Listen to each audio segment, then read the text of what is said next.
राज्य में कायदाबाद और मलीर के मुख्तलिफ इलाकों में एक बार फिर जलजले के झटके महसूस किए गए। जलजिला पेमा मरकज के मुताबिक राज्य में जलजले के झटके रात 1:44 पर महसूस किए गए, जिसकी शिद्दत रेक्टर स्केल पर 2.6 रिकॉर्ड की गई। जलजिला पेमा मरकज का कहना है कि जलजिले की गहराई 10 किलोमीटर थी।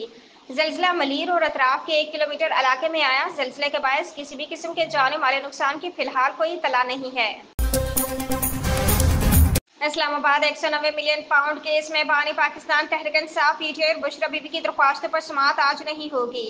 इस्लामाबाद हाई कोर्ट के कायम मकाम चीफ जस्टिस सरफराज डोगर और चीफ जस्टिस मोहम्मद आसिफ ने इमरान खान और बुशरा बीबी की सजा मुअत्तली और जमानत पर रहाई की दरख्वास्तों पर समाअत करना थी। ताहम जस्टिस मोहम्मद आसिफ के रुखसत होने के बाद 190 मिलियन पाउंड केस में मुलजमान की दरख्वास्तों पर आज समाअत नहीं हो सकेगी।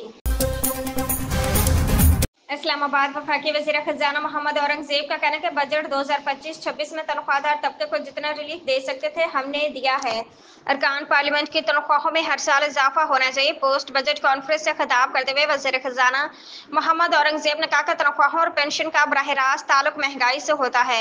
हमारी गुंजाइश के मुताबिक ही रिलीफ दे सकते हैं। हुकूमत की पूरी कोशिश है जितना हो सके रिलीफ दिया जाए। पेंशन के हवाले से भी इस्लाहात की हैं।